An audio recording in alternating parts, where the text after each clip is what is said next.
Bonjour et bienvenue sur Motors TV. Nous sommes en Grèce pour le résumé de la deuxième journée de la 58e édition du rallye de l'Acropole. Un cadre majestueux, des paysages de rêve et un véritable enfer pour les voitures et les équipages, et ce, depuis la nuit des temps, ou presque.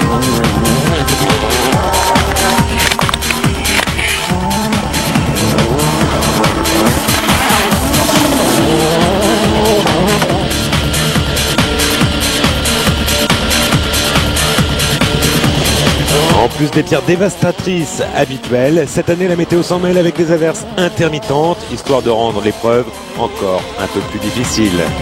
Première victime, eh bien c'est Peter Solberg, meilleur temps des qualifications. Il part en tendre contre l'avis de sa spéciale lors du premier chrono. Les pneus vont surchauffer et il va perdre d'entrée de jeu une quinzaine de secondes. Just a mistake. Ah ouais, c'était une erreur.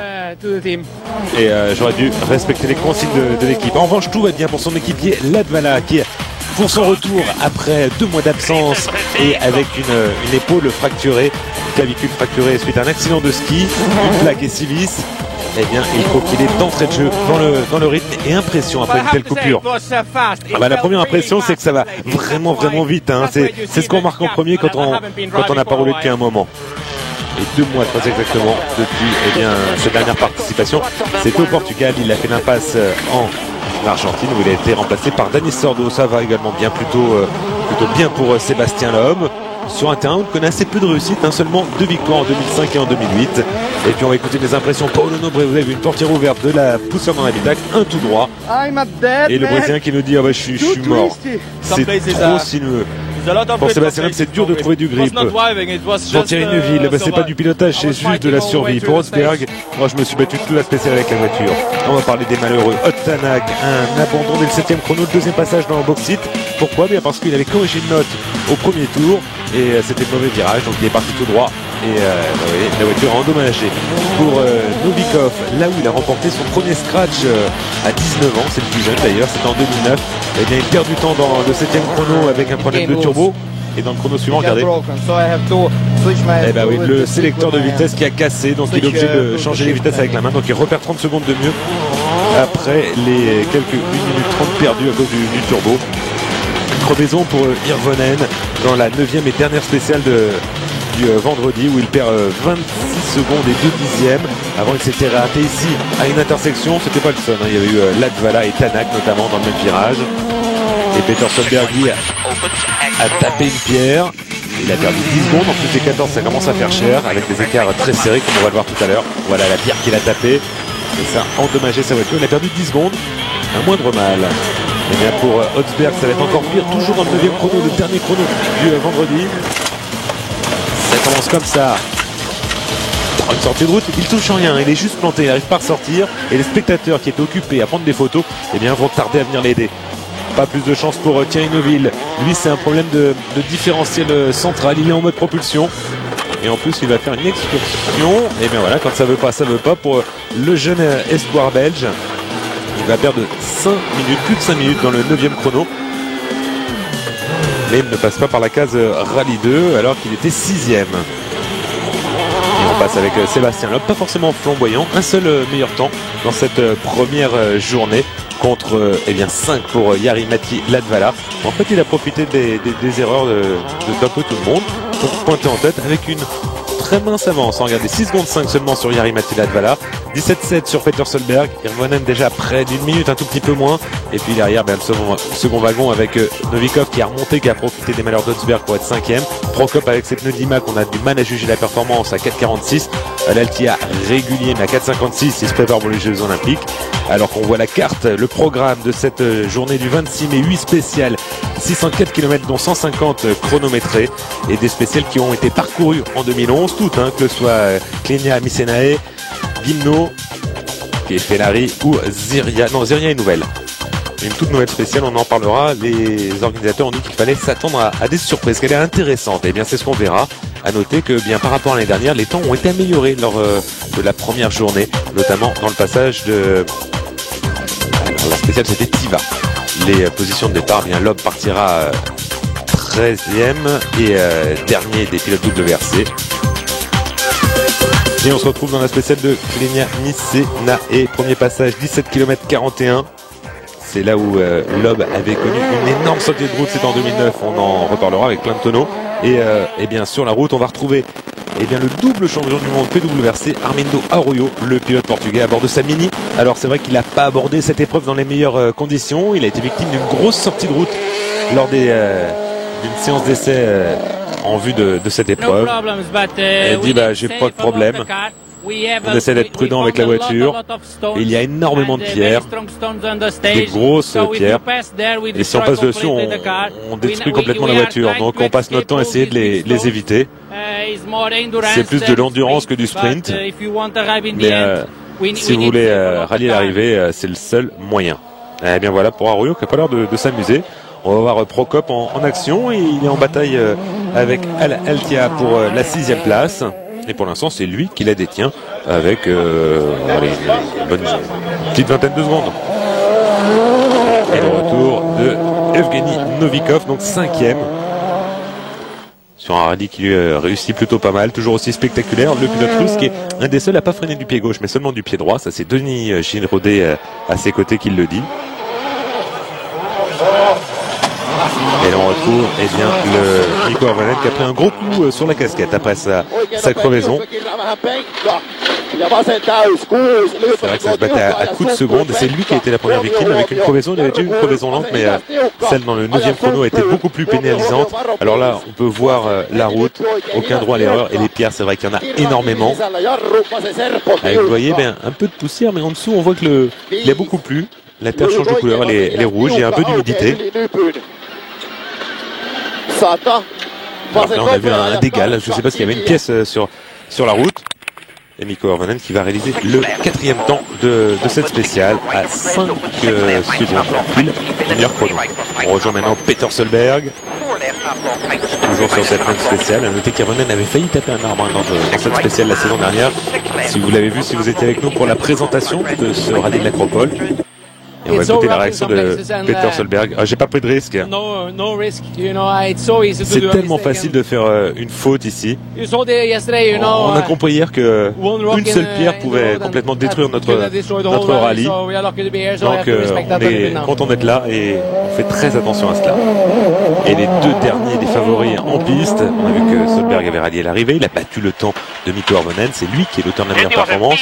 Et bien on retrouve Jari-Matti Latvala et Mika Anttila, son copilote. Le Finlandais qui s'attendait à souffrir, mais l'organisation lui a laissé le droit de prendre des antidouleurs. Donc ça l'a soulagé. Et en fait, il ne souffre pas trop. Et on revient à Sébastien Loeb. Donc dernière partie, on voit qu'il y a un peu plus de poussière. Le soleil est revenu, mais les nuages restent menaçants. Et il va passer dans cette spéciale Klenia Nicenae, là où il a été victime de cette peut-être la plus grosse sortie de route de sa carrière avec une cabriole avec plusieurs tonneaux. L'année dernière, il n'avait pas fait le meilleur temps. C'était Ogier qui avait fait le meilleur temps en 11.36.2 au premier passage. Et Latvala avait battu ce temps de référence en 11.20.0 second passage. Loeb, il n'avait pas réalisé le meilleur temps. Et on va voir la performance de Jari-Matti Latvala qui est en train d'en finir avec ce 10e chrono. On rappelle le retard de Latvala est sur Sébastien Loeb. 6.25 pour son retour après 2 mois sans rouler. Une petite séance. Et on finit, Jari-Matti Latvala 1.25.3. Et bien la première chose, c'est que c'est meilleur qu'Ogier la saison dernière. On va voir quel temps va faire Loeb. Mais bon, il y a des endroits où c'est vraiment défoncé, donc faut aller. On peut pas aller à fond tout le temps. Faut calmer le jeu dans ces endroits rapides. La performance de Sébastien Loeb. Est-ce qu'il va pouvoir battre le temps de Jari-Matti Latvala ou est-ce qu'il va être freiné par sa mésaventure d'il y a 3 ans? Allez, magnifique vue ici de terre. Alors à noter que bien, les pilotes ont droit à 2 roues de secours, c'est le maximum. La plupart sont plus durs. Il y avait 48 gommes disponibles pour cette épreuve. À choisir soit entre 48 durs. Il y avait aussi également 10 gommes tendres. Et ça peut être très intéressant en cas de pluie. Pour l'instant, il ne pleut pas. Et tous les pilotes ont marqué des deux rechanges à l'exception de Mikkelsen. Et il a fait le scratch, Sébastien Loeb. Ouais, c'était pas facile déjà dans ce premier passage avec les pneus, donc le second ça va être dur. Donc à l'issue du deuxième chrono, et bien, il a augmenté son avance d'une seconde, hein, c'est tout Sébastien Loeb. Mais on était conscient, 20 secondes désormais de retard pour Peter Solberg, alors que bien Mikko Arvonen est maintenant 51 secondes. Ça va jouer entre Loeb, Latvala et Solberg. Et bien on remarquer une petite page de publicité et on va se retrouver pour la suite de cette deuxième journée du Rallye de l'Acropole 2012. À tout de suite.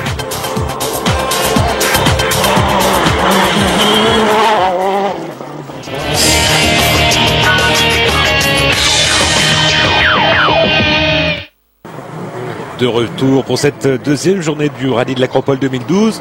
À l'issue de la première spéciale du jour, la 10e, et bien Loeb a accentué son avance d'une seconde. Il dispose désormais de 7 secondes 6 d'avance sur Jari-Matti Latvala et de 20 secondes et 9 dixièmes sur Peter Solberg. C'est entre ces trois que ça va se jouer.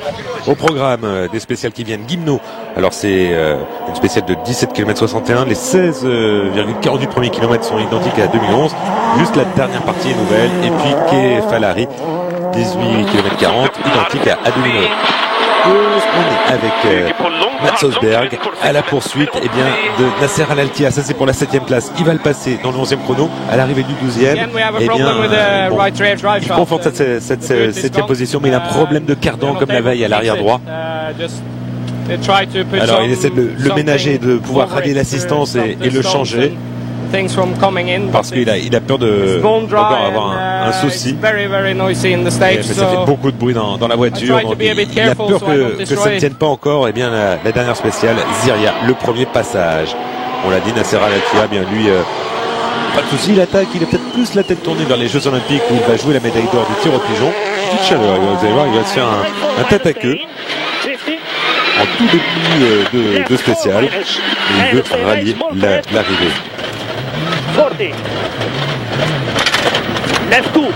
Alors on voit que c'est complètement défoncé.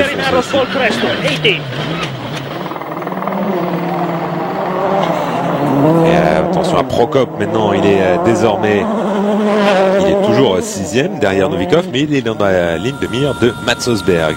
Novikov lui est 5e isolé, hein, une bonne marge sur Prokop, 1 minute 23 d'avance en dépit de ses problèmes de turbo et en dépit de ses problèmes de sélection de mode de vitesse. Alors que là, écoutez, le ralenti assez haut sur sa Ford Fiesta. Non, il n'y a rien de spécial. Faut que j'y aille. Et on verra que ce sera plus grave tout à l'heure. On est maintenant avec Mikko Hirvonen. Un petit peu décevant, mais certainement qu'il a été démotivé. Alors dans le 11e chrono, il fait la deuxième meilleure performance à 1 seconde du scratch. Et puis dans le chrono suivant, Kefalari, il lâche 10 secondes 8 sur l'auteur du meilleur chrono. Et, sans réellement comprendre. Hein, il aurait préféré être plus près de la tête de course, mais là il a quelques problèmes à trouver son rythme. Pas de problème en revanche. Question rythme pour Peter Solberg. Écoutez Chris Patterson, le début de Nantes. C'est engagement maximum, hein. Ça n'arrête pas de parler du côté de Chris Patterson. Et on a vu Peter Solberg extrêmement concentré. C'est la grosse attaque, hein, pour le Norvégien. En jeu, il y a peut-être une place de premier pilote chez Ford, hein, parce que Jari-Matti Latvala, eh bien ça va être dur pour lui au championnat. Il est deuxième Peter Solberg de ce championnat. Donc il y a un coup à jouer. Il faut convaincre Malcolm Wilson de lui donner sa chance. Mais c'est pour l'instant Jari-Matti Latvala qui est le mieux placé des pilotes Ford.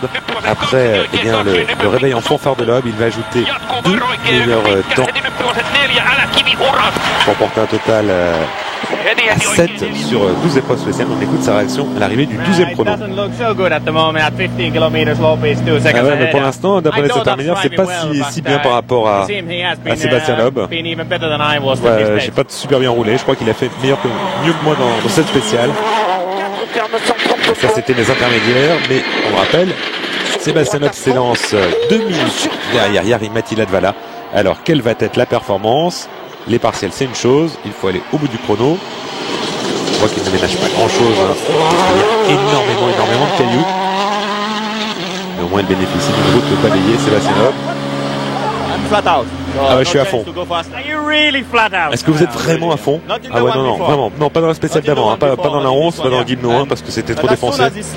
Mais vous savez, dès que ça commence à être glissant comme dans cette spéciale, et c'était exactement la même chose le premier jour et hier, eh bien, on va moins vite, j'arrive pas à suivre le rythme d'effort. Et regardez, on va retrouver Denis Giraudet qui s'affaire sur la Ford Fiesta WRC, piloté par, en compagnie de Evgeny Novikov. C'était un problème de pompe à eau qui a lâché. Et du coup, c'est l'abandon. Tout le monde va remonter d'un cran. Avant cette 13e spéciale Ziria, alors c'est la nouveauté, jamais été parcouru. Une première partie avec beaucoup de pierres et beaucoup d'épingles, assez mauvaise pour les pneus. Et ensuite, c'est l'autoroute sur 15 km avec une moyenne très rapide qui devrait être supérieure à 120 km. Il y a bien 3 ou 4 chicanes sur la fin, mais ça reste très rapide avec des paysages magnifiques à plus de 2400 mètres d'altitude.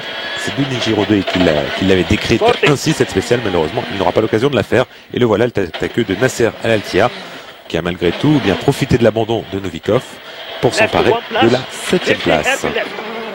9e de ce chrono à 37 secondes de la meilleure performance. Nasser Al-Attiyah.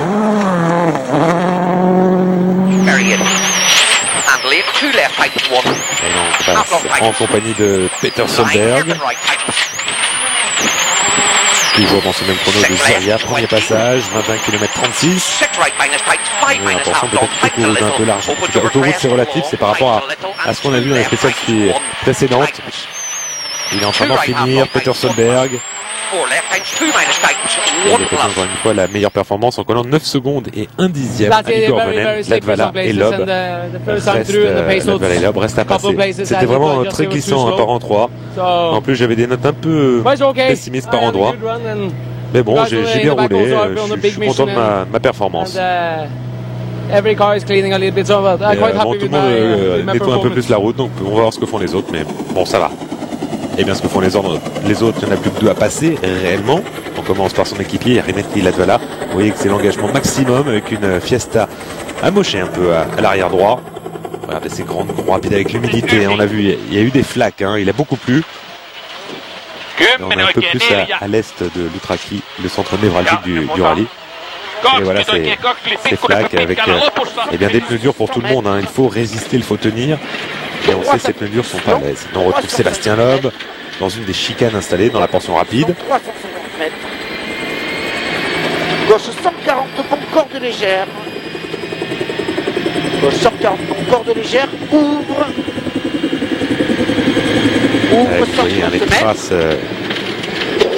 laissées par les voitures qui passaient avant. Alors c'est pas franchement de l'autoroute, hein, mais c'est vrai que par rapport à ce qu'on a vu, on est confirmation de la description de Denis Giraudet. Et Loeb va signer le 3e scratch et maintenir son avance, hein, à 2 secondes 2 à l'issue de la première boucle. Et sur Jari-Matti Latvala, Peter Solberg à 20 secondes 1, donc statu quo. Et puis Orvanen qui pointe désormais au-delà de la minute.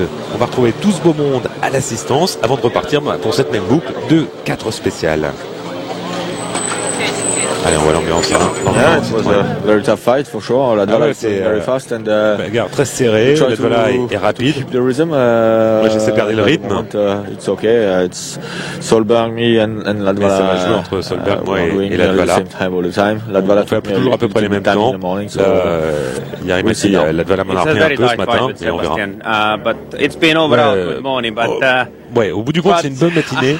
J'ai réussi à en reprendre un peu, mais c'est très exigeant parce que vous savez, ici, il faut faire attention à ne pas attaquer trop parce que si on détruit la voiture, et je pense que c'est la même chose pour Loeb, il faut calmer le jeu dès que c'est cassant et puis attaquer dès que le terrain devient un peu plus roulant. On voit la Fiesta qui porte les stigmates de l'attaque de Jari-Matti Latvala. Il n'a rien perdu, sa clavicule cassée ne l'a pas changé, c'est toujours en mode full attaque et il est très très bon dans cette position de chasseur. Repartir et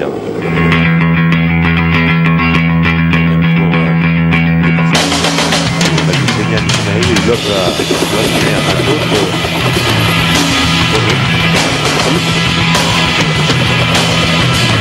Là, on avait Mikkelsen qui aura un souci dans le 2e chrono. Il venait de prendre avantage sur Roger qui avait eu un problème de direction assistée et malheureusement, eh bien, Burit va lâcher alors que la pluie fait son apparition. À noter que, eh bien, Jari-Matti Latvala aura un souci Il va sortir de la route, crever, endommager une roue, devoir s'arrêter en spécial, perdre 3 minutes pour remplacer sa roue avec un problème de frein. Une voiture qui freine sur 3 roues. Et regardez le terrain dans le tout dernier chrono avec la pluie qui a fait son apparition. On a l'impression qu'on est pas au même endroit et pourtant on est passé exactement ici, un peu plus tôt dans la matinée. Nico Hervonen du coup va reprendre la 3e place, mais le cœur n'y est plus vraiment. Et surtout en pneu dur, eh bien ça devient dur, très dur de tenir la voiture et de la contrôler. On a enlevé les lunettes de soleil du côté de Nico Hervonen. C'est là où Mikkelsen avait un coup à jouer avec ses 2 pneus tendres embarqués. Regardez dans les virages qui sont sans souci, la voiture se fait complètement embarquer. Ça va, c'est très clair, beaucoup moins vite que lors de la matinée. On va perdre en moyenne 1 minute sur 20 km. Un petit peu moins. C'est tout simplement énorme. Hervonen, 3e du championnat, vient récupérer une place. On se doutait qu'il allait y avoir des déchets, mais pas très satisfait. D'un point de vue de votre compétitivité, c'est pas une très bonne journée aujourd'hui en Grèce. Ouais, non, c'est pas aussi bon que ce que j'espérais. J'ai un problème avec le rythme, avec les conditions. Mais bon, au final, on est 3e. Et les spéciales ont été vraiment très durs. Je n'avais aucun groupe, je dois m'en contenter.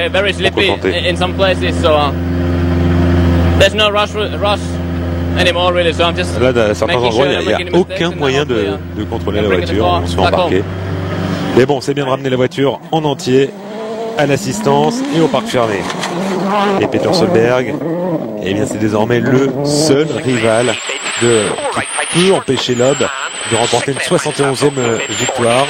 Pour Loeb, ça fait pour Peter Solberg, ça fait 7 ans qu'il attend depuis le Mexique 2005. On peut rajouter la Grande-Bretagne 2005, mais là c'était plus le rallye maudit. Loeb avait refusé la victoire pour ne pas être sacré parce qu'il y avait l'accident de Marco Martin et le décès de Michael Park, son copilote. Peut-être le rallye maudit. En tout cas, eh bien, Peter Solberg va réaliser les deux derniers scratchs de la journée. Alors là, c'est pas la portion qu'on suit, hein. Ça sera sous la pluie. Et il va reprendre un petit peu de temps à Sébastien Loeb, avec une avance qui va être de 10 secondes 2. Alors sa réaction. Alors ça y est, maintenant vous êtes beaucoup plus rapide que Loeb, hein, d'après le dernier partiel à 4 secondes. Ah ouais, c'est fantastique. J'ai pas pris de risque, mais c'était ce que j'espérais. J'espérais lui reprendre un petit peu de temps. Et plus calme que d'habitude, hein, Peter Solberg, hein, mais c'est... Non, mais c'est bien, je suis content.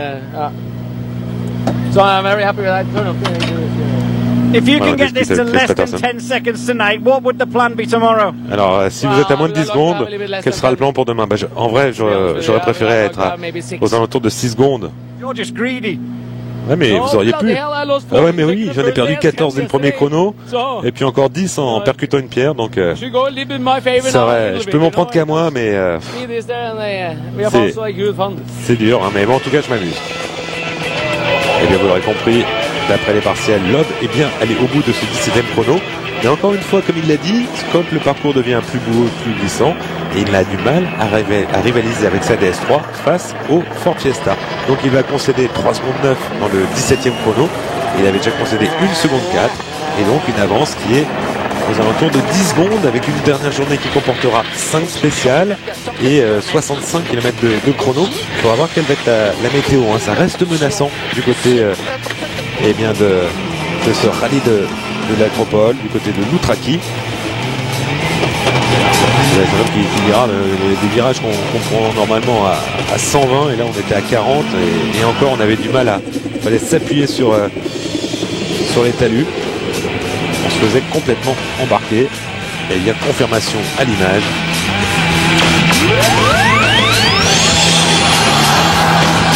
On sent beaucoup plus pataude. Un revêtement qui a changé de couleur. Là, le rouge a ressorti. On a l'impression que c'est qu'on n'est plus du tout en Grèce. Allez. Alors d'après le temps, Vous avez perdu beaucoup de temps sur Peter. Ça va être très serré demain.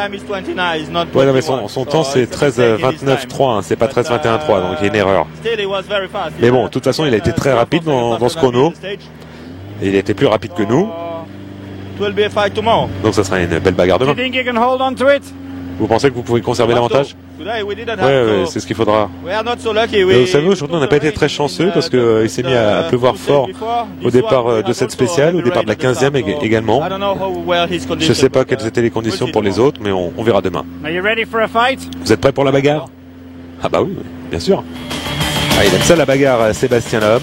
Donc confirmation des résultats, désormais il n'y a plus que 2 prétendants au sacre, ou en tout cas à la victoire, Sébastien Loeb et Peter Solberg, les 2 premiers du championnat du monde. 3e Mikko Hirvonen à 1 minute 51 et .9. Il pourrait gagner une place s'il y avait un souci de part ou d'autre. En tout cas, nous on se retrouve à partir de 22h30, ce sera dimanche 27, pour le résumé de la 3e journée de ce rallye de l'Acropole. Merci de nous avoir salués. Salut à tous.